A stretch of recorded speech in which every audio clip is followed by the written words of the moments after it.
The check could be good. You could hit everything that I want on this contract, but it's just like, okay, cool. How are we showing up for the community now? In 2001, a 14-year-old from Chicago's West Side with a knack for wordplay and visual storytelling had an idea. Looking to augment his own wardrobe and inspired by current events, Joe Robinson, later known to the world as Joe Freshgoods, began screen printing his own t-shirts. His creations were a hit with his classmates, and over the next 20 years, Joe would nurture a story-driven brand voice encompassing apparel and some of the most coveted sneakers of the past 5 years. And it all started with one idea.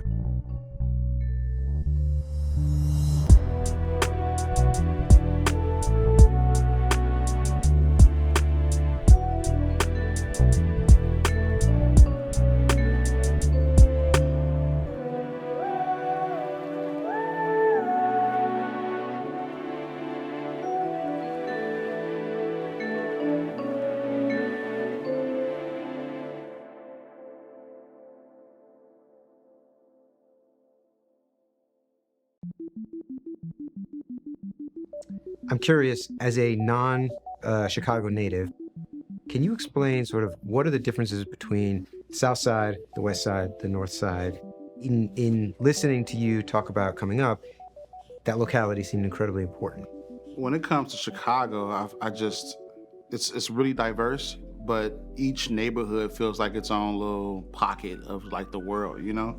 And I didn't realize how much on the West Side was growing up, but I didn't really travel on the South Side like that. I used to visit my dad's parents on the South Side, but it's just two different worlds. It's this joke about everybody on the West Side just stand on the corner and there's no grass. On the South Side, it's all about, it's more historic. So I love history. During the Great Migration, when people came from the South, they used to come to the South Side first. They went from like Mississippi, Alabama, and when you came to Chicago, the South Side was way more developed than the West Side. West Side came after. So South Side has a lot more historic landmarks than the West Side, but I think for me, I just love putting the West Side on my back because it's not too many of us that's like public figures. For some reason, the West Side feels like how it feels like when I'm in Harlem. So I think if people know what Harlem is, that reminds me of my side of town with Chicago. It's more flashy. I ain't gonna say the South Side don't have a good time, but just everything's about good time. And everybody in Chicago will tell you that. On the West Side, they party, you know, so maybe that influenced like the music and like the dance and culture too. My biggest advantage as a creative and entrepreneur is the city of Chicago and how I grew up. It influences my whole lifestyle and my storytelling. And it feels good to have a whole city that holds me down. How did your parents' professional lives inform your ambition? As a whole, I just seen my parents work hard and they made a way to make everything happen for us. I think they worked so hard. I can't remember when my mom or dad ever took a vacation. I try to take 2-3 vacations a year. I don't think my parents ever took vacations. It was just like, you know, mom and dad just worked. So I think as a whole, being an entrepreneur, I wanted to make sure that I can balance work life a little bit better than my parents probably did because it's all work. And they had to do that. What kind of opened up the realm of possibilities of being an entrepreneur and then also being a creative entrepreneur on top of that? Obviously, as a young adult and teenager, I had little jobs, but early on, I just realized I never want to work for nobody. I didn't really know if it was going to be fashion or open a restaurant or something. It was just, I knew that I had good ideas. So I think that kind of struck this whole entrepreneur thing in my head. Do you remember the first pair of shoes or piece of apparel that really connected with you in an emotional way? The first time I felt like, I actually love getting dressed. I love clothes. This might have been like 95, 96. I think the Jordan 11s was the Concords, whatever. I had a Coogee sweater on and some Jordan 11s, and I felt like the man. And I just was like, this feels unbelievable. I know I look good. People at school was telling me I look good. So I was just like, boom, light bulb moment as far as just like fashion. As far as something that inspired me, I tell this story all the time. It's just that era where Cameron started wearing pink. That's kind of like a lot of my storytelling and things come from that moment because I couldn't find any pink t-shirts or like hats in the marketplace, so I had to make my own stuff. My ideas come from everything I've done before the age 14. The most important idea I ever had was I started making t-shirts. I don't really believe in bad ideas. I think the most important thing in life is to just do it. So all ideas are good, just do it.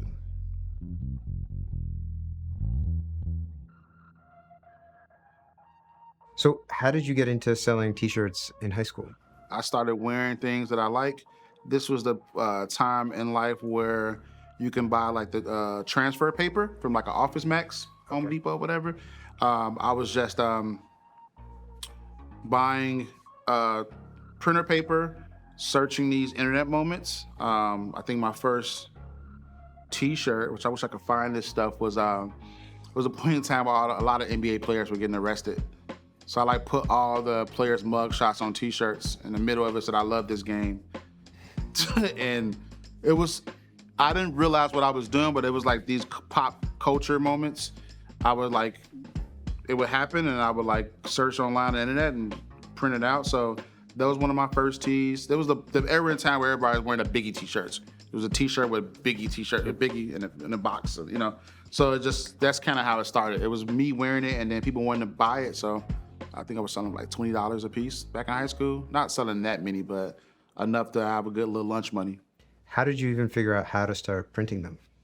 You buy paper, go online, you search, you know, Cameron wearing that, print it out, and I would just be in the kitchen just ironing t-shirts on the t-shirt and then go to school, sell it.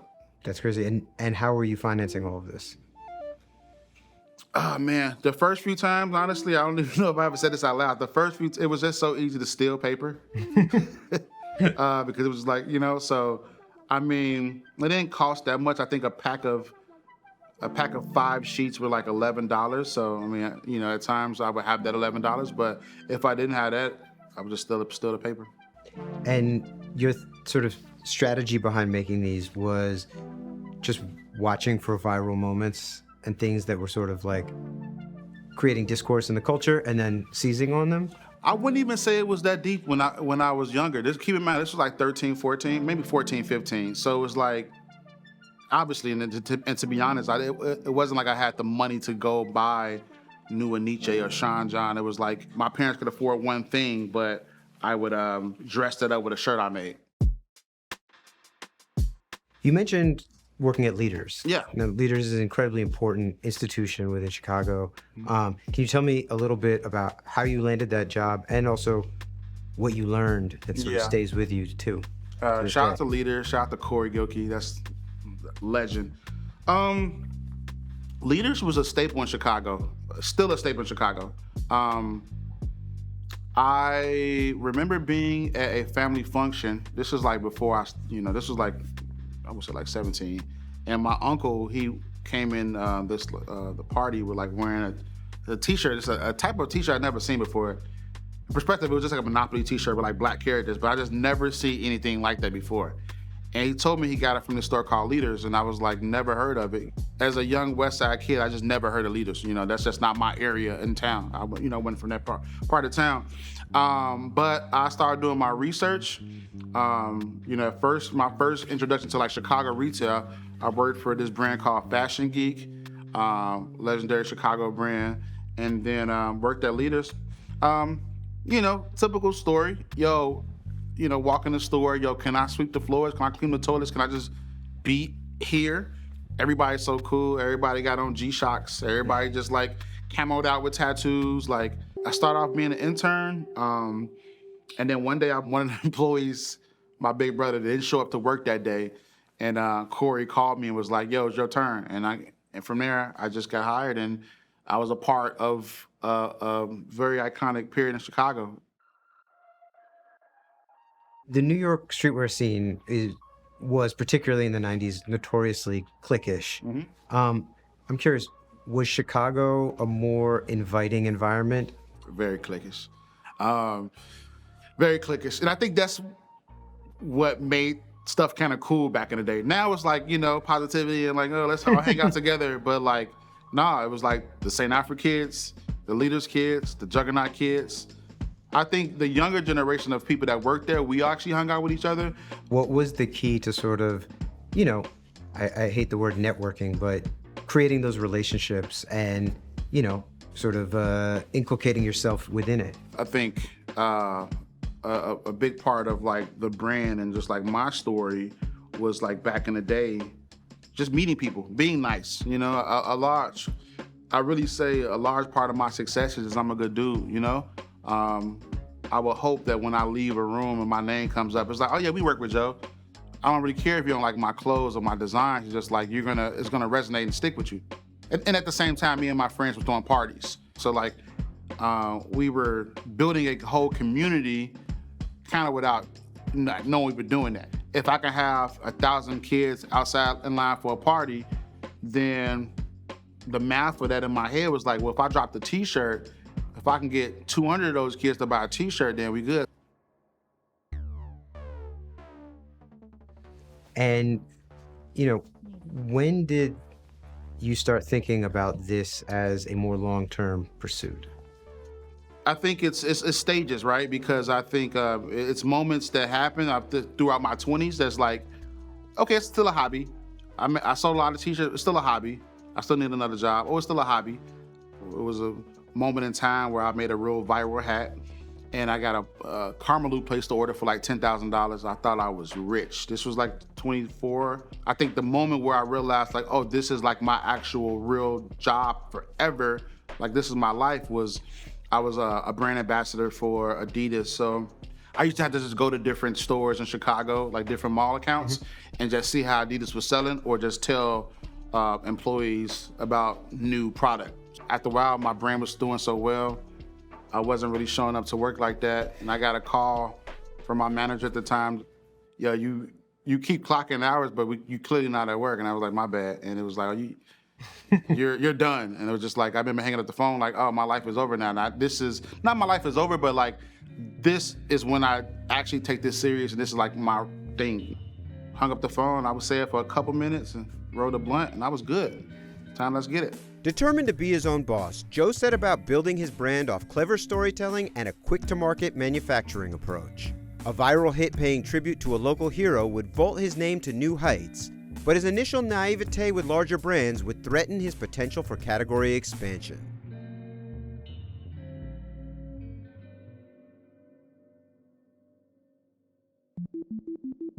How were you gaining sort of the education around how to build the business on like a real sort of fundamental, like start the LLC and, getting an accountant and filing, whatever tax stuff you have to?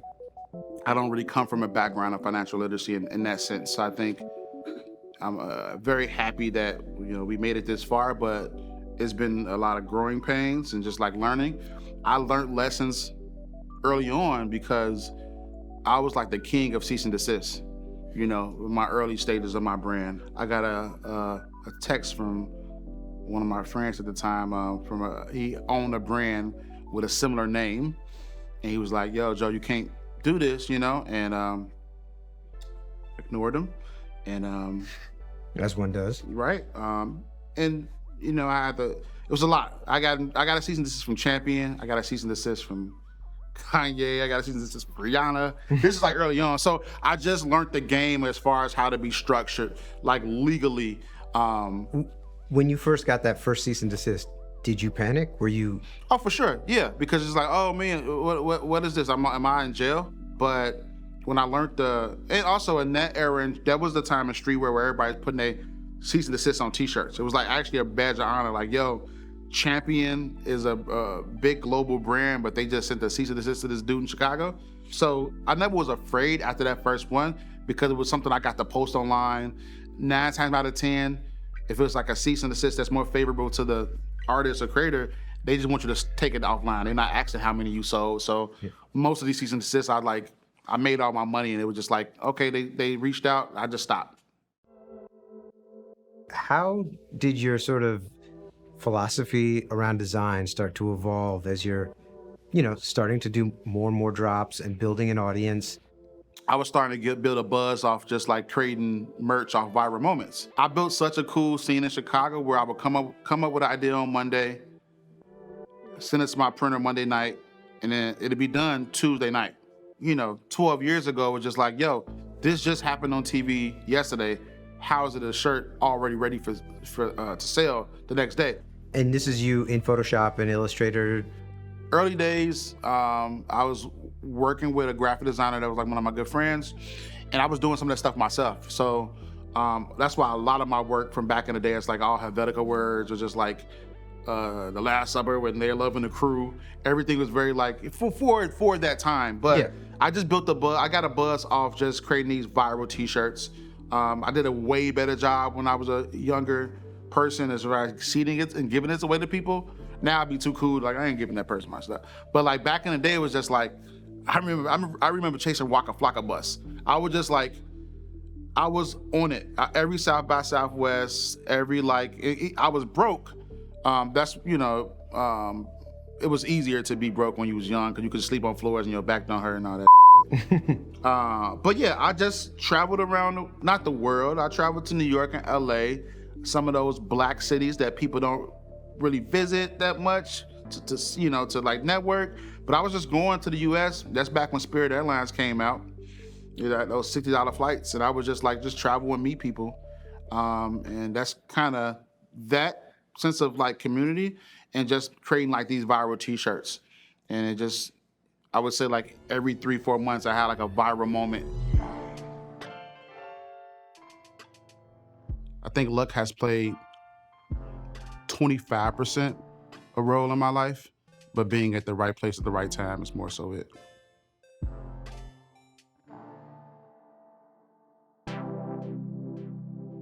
When did you sort of shift your thinking about what you wanted to do from, okay, I'm seizing on these viral moments as they happen, to having a more sort of holistic vision for what Joe Freshgoods represents? At the time, I had this roommate. He's a really great and big photographer now, but trash hand. He was my roommate. This was around the same time Instagram popped off. I had a roommate that was like becoming one of the best photographers in the world. And I was just still, making my clothes. But I think I started to understand like how to storytell through like visuals. So I made this jacket that was like made in Chicago hood. And he was going to Paris. And I remember he bought my ticket, man, love you, Trash. He bought my ticket to Paris, and I shot this very viral picture. And when I say viral, I mean in terms of Chicago. I don't know if it went viral to the world, but flying back home was like, yo, this dude from the West Side, like, have this article of clothing next to Eiffel Tower. But I think my visuals got better, you know? And that made me take this a little bit more serious. And then the big thing, honestly, is my Obama collection I did, which I'm thankful every day I didn't get a cease and desist for. His term was over, and it was a collection just saying thank you.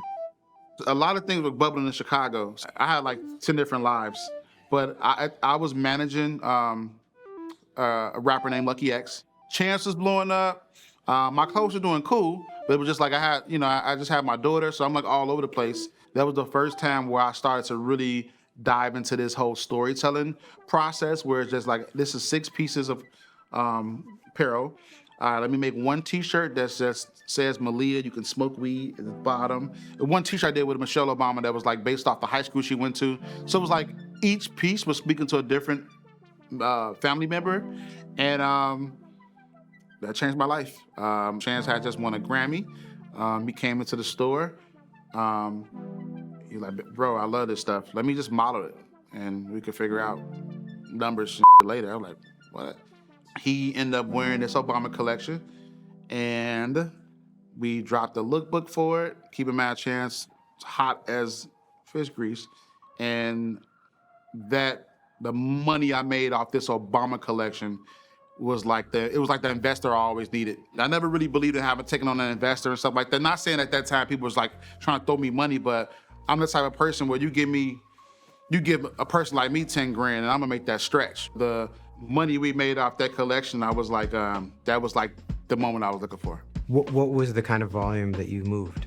It was a point in time where I made like $20,000 every hour. Just checking my phone. Every time I refresh, like, damn. It was my first time learning about taxes. It was my first time learning about like proper cuts between like somebody you work with. Yep. You know, it was the first time I learned about fulfillment like that. So that was a dream come true because I learned so many lessons within this drop. I think sometimes what happens with people in our like community and like people that don't really come from money, when I didn't come from money, it's like we get our first big chunk of money and it's just like, all right, cool, let me go buy my Lambo, let me go do this and that. And it's just like, my whole thing was like, this was a great feeling. Now let me figure out how to scale. Let me try to do this a couple, different times.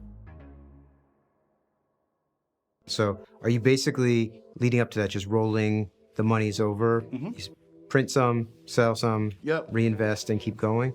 Yep, really. And again, the reason why we created something called Dope Boy Magic was like, back in the day, before I started going with my namesake, Joe Freshgoods, is I wanted to, the brand started off, I would say in 2000, let's just say it, because I say I started at different times, but I would say like fresh out of high school, I wanted to like do a concept, because my first early videos, I gotta find this footage. I used to record videos and put it on, like that's back when Facebook, you can like upload MacBook Pro videos directly to Facebook. So that was my first early commercials, and it was just like, let me take this t-shirt, let me make 12 t-shirts, let me package it up like dope. I'm communicating with the consumer that these shirts cost me $12, but I'm gonna sell it to you guys for $25.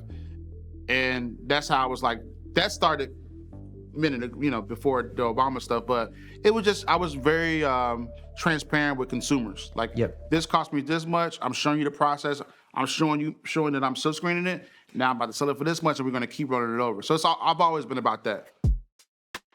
I think one of the most important things that, I often think about is like not really rushing into like full scale cutting. So I think sometimes you alienate your customer and your consumer if you just like change too fast. So, one thing that I always appreciate is like the art of the t-shirts. That's always been my canvas. So, I think, these are a couple of examples of just like, whether it be a release date for something big, whether it be like sneaking in my kid's middle name or putting in my grandma's birthday and the phone number, is like a lot of the things I do is like, it's all meaningful, I think with this shirt right here in particular, it was super cool. This is for a New Balance that we had dropping. With the style of picture we picked, I kind of wanted to pay homage to that DC nightlife culture, you know what I'm saying? So that was that. And then like Deshaun Photography, Deshaun is my middle name, you know what I'm saying? So I wanted to come up with something very like, little abstract name, like let me just use my own name. And then oftentimes with the phone numbers that I put on my tees, that's always like somebody close to me's birthday. And it's another example too, as I've gotten older, I started to become like a history nerd. So I often like to Google addresses and figure out places where things used to be. This particular t-shirt is a part of my house music collection.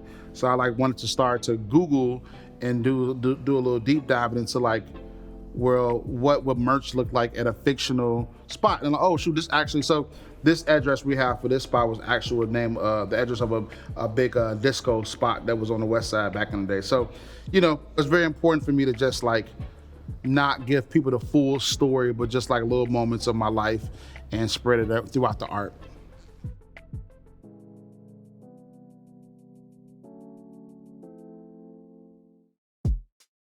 And have you ever sold wholesale? I did. I did wholesale. That's another great question. Because I didn't realize I had so many areas of my life. There was a point in time where the big thing in streetwear was like, stockless. Like, oh, look at me, I'm in 40 stores. Which still is big to some people, but yeah, at my height, I was in 11 stores. That was like the height of my career in that space. I probably started to diss wholesale because when I started to look at pure numbers, if it cost me $9 to make this t-shirt, but then I'm selling it to a retailer for, at that time, I think $15, $16. That's, because that's back when t-shirts were like $40. Yeah. That's a hard price t-shirt for $40. I just realized that I can make way more money selling on my own platform and do my pop-up shops. These numbers sound funny now, but I remember doing a pop-up at my homie Nick's tattoo shop in Chicago. He let me just take over the basement.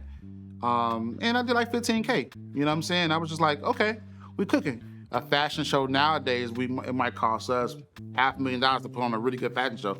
But back in the day, it was just like word of mouth. Let's link up in the street. And it was just like, everything was just like easy when, so yeah.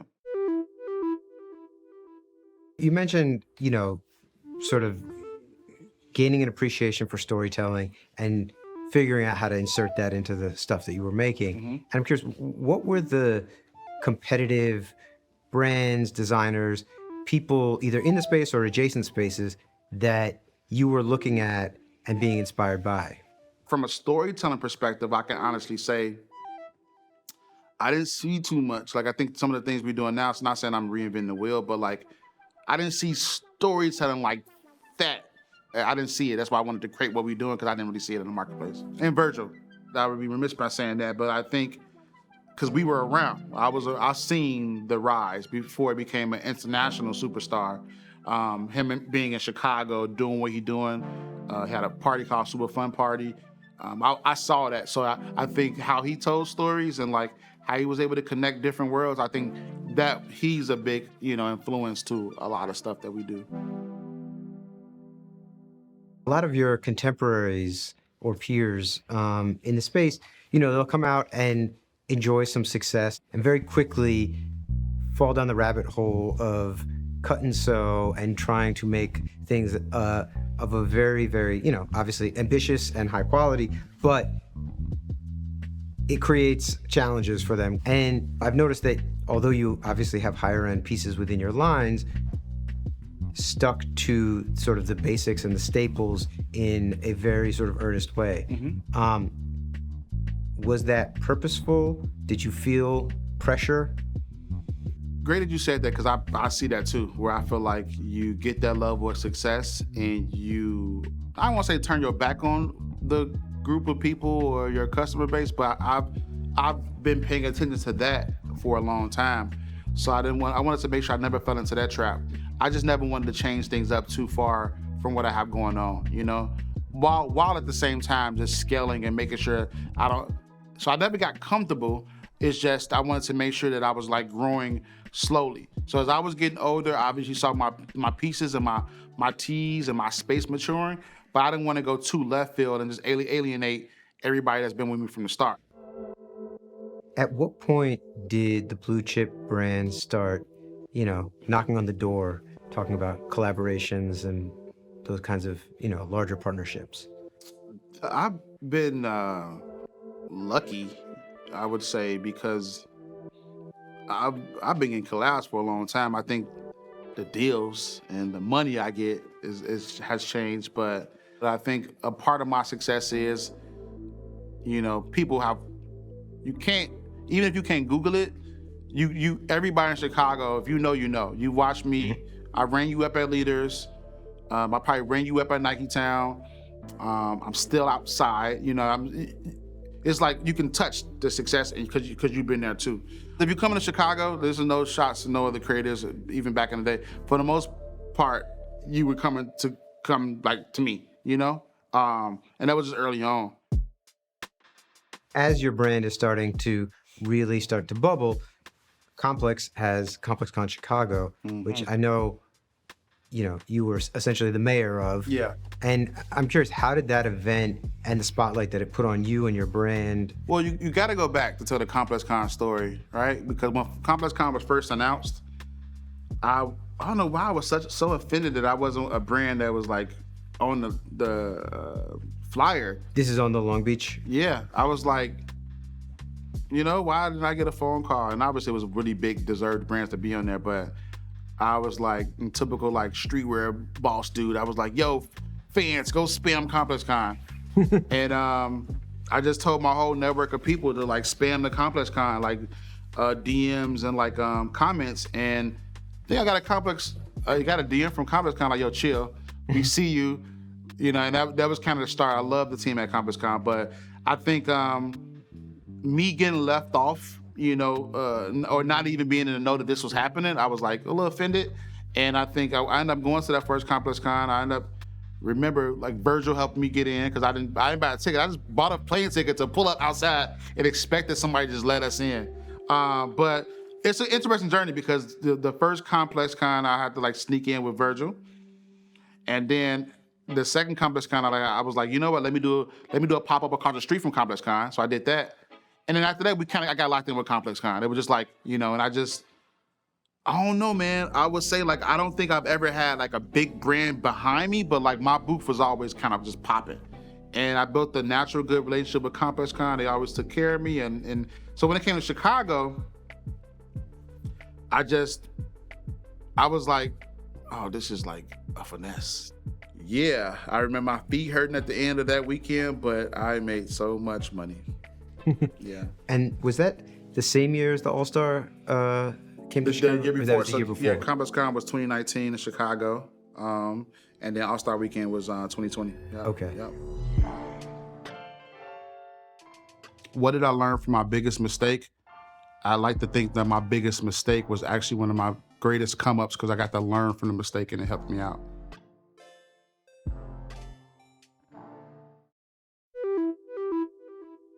How did the Complex Con experience set you up when everybody else came to town, 6 months later? Well, you know what's funny? At that time in my life, I was signed with another brand. I wasn't really that happy about like what was going on. And I think that taught me a valuable lesson too. That's why I'm so big on like talking to my peers about like sneaker deals, because it's just like, it's not a book for sneaker deals. Obviously, a lot of us, we want our first shoe, and sometimes we might sign that deal that we might not be happy at, but because we want to get ourselves in the door. So I think I essentially did that, but I remember signing my first deal with this brand without a lawyer or anything. It was just like, they met like me in a hot lobby of a hotel. I signed it and it was like, cool, let's go. So for Complex Con in Chicago, one of my employees was like, yo, because my store was open at the same time as Complex Con was going on. One of my employees was like, yo, New Balance is at the shop. They wanted to just learn more about you. And I was like, New Balance? I don't wear New Balance. But I was open because of my situation. So I think if you came to Complex Con in 2019, you knew who owned the streets. There was no doubt about it. Sometimes like you can't really tell because everybody's like the man on the internet. I think if you was a brand and you wanted to just do some market research for All-Star Weekend happening in 6 months, you came to Complex Con, you was like, oh, this is his city. So New Balance was like, they wanted to make a big splash at All-Star Weekend. I don't think at that time, I've never really seen New Balance have a place at an All-Star Weekend. So they just knew it was coming to Chicago. You gotta tap in with the mayor. So they tapped in with the mayor. Coming off back-to-back wins in his hometown, Joe gelled with a new footwear partner, releasing a series of beloved sneakers that helped revitalize that brand. Meanwhile, as Joe's own brand has continued to grow, his sights are increasingly set on ways to leverage his talent for community building and a greater good.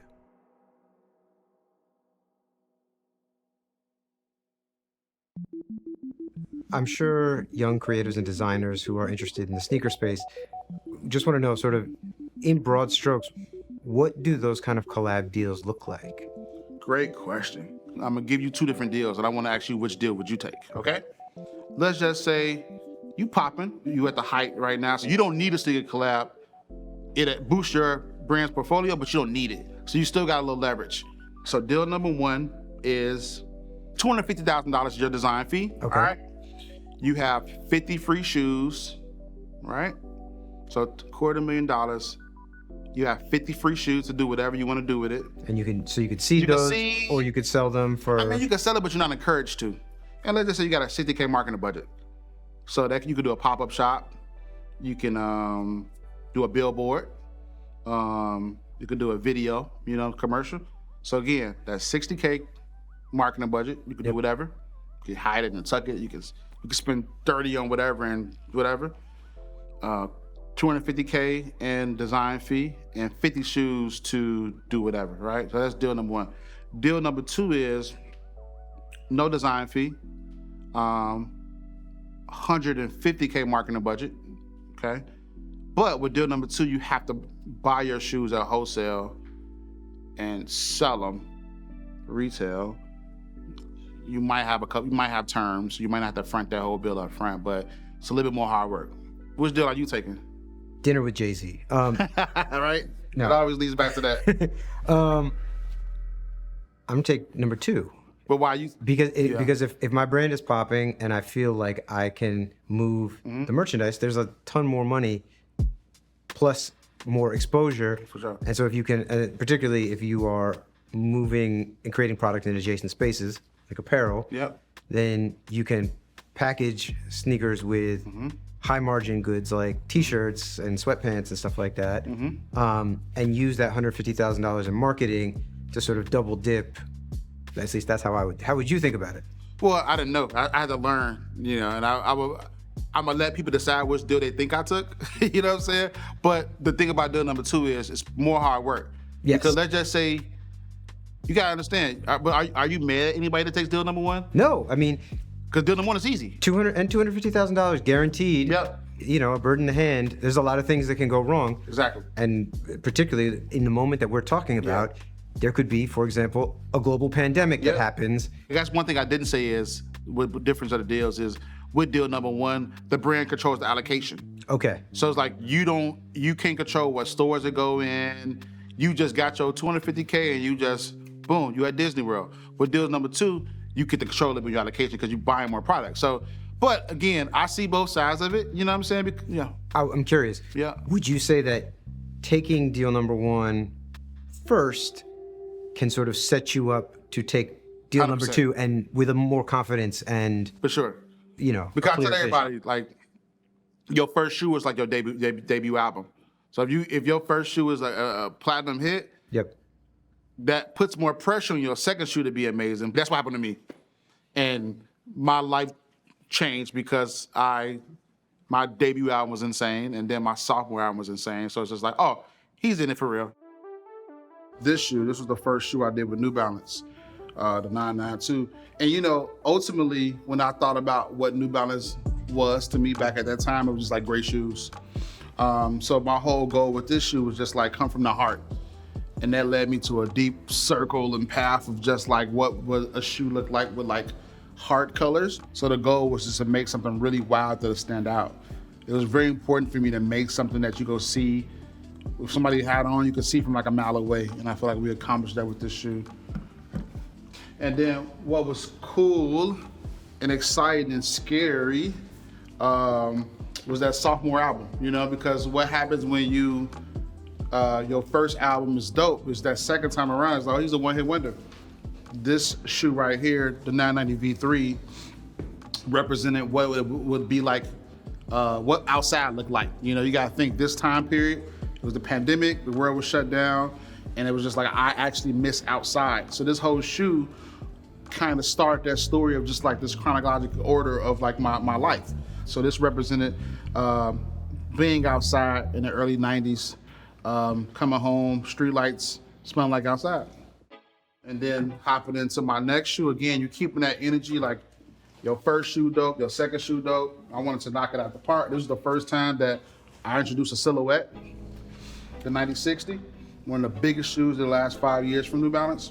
And this was like called Inside Voices. So it's just like, this is one of the first time I wanted to make that like that double album.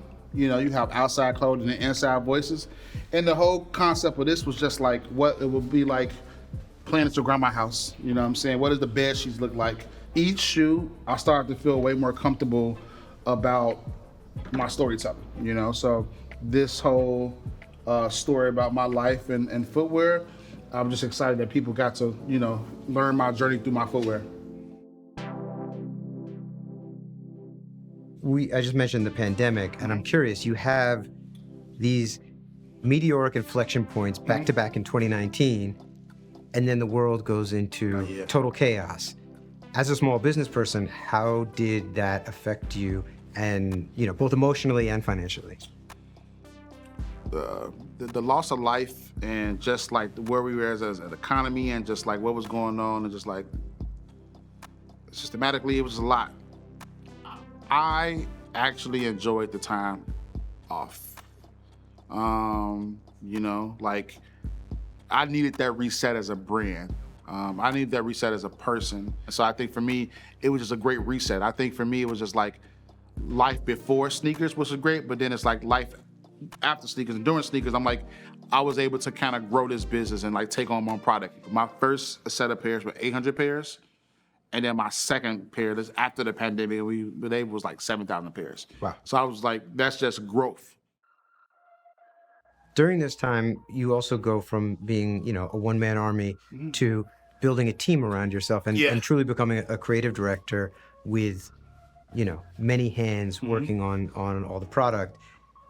What was that evolution like to go from touching everything to being able to, let go of some things and also learn how to manage people? But I'm still like dealing with struggles like that now, but it all goes down to deal number 2. Because what's deal number 2? Deal number 2 is you just need to scale, As my business growing, I've liked to find ways to save money. So if it's just like, we're paying this fulfillment center an extra $3 to ship these shoes, and that $3 end up coming out to like $180,000 that I could have saved. Let me figure out a way to do that ourselves so we can kind of take that money ourselves. So I think naturally I've just gotten smarter, and it just made me learn how to scale better. I think also the biggest thing about being a boss, whatever you want to call this, owner, is just like making sure you fill slots with appropriate people. What do you look for? Trust and vision. Like, can you handle things without me having to be there? I've been having this dream since I was 14. So it's just like, as I get bigger, I think that sometimes I'm like, especially like newer employees that like get lazy or just like slack. I'm just like, it took me so long to get here, and everybody don't have that same passion because this is not their passion. They work for you. This might not be what they want to do. I think the cool thing about my life, I'm very transparent. Like I'm becoming a better boss and a better leader in real time. I think sometimes we're quick to say I'm a boss, but you're not a boss just because you got people that you pay. Being a boss and just being a leader, it makes you have to make sure that you understand and listen to your employees and just like understand growth. I think I went from like before the pandemic, probably had like maybe 2 employees, and I got almost close to 20. You know what I'm saying? So that's a testament to just like scaling and just like we if we do good, I look at that like how can I grow my business instead of how can I buy like Porsches and Lambos. What are unconventional ways I connect with my community? Every brand check I get, every deal I get, I make sure I hire within the community in my city.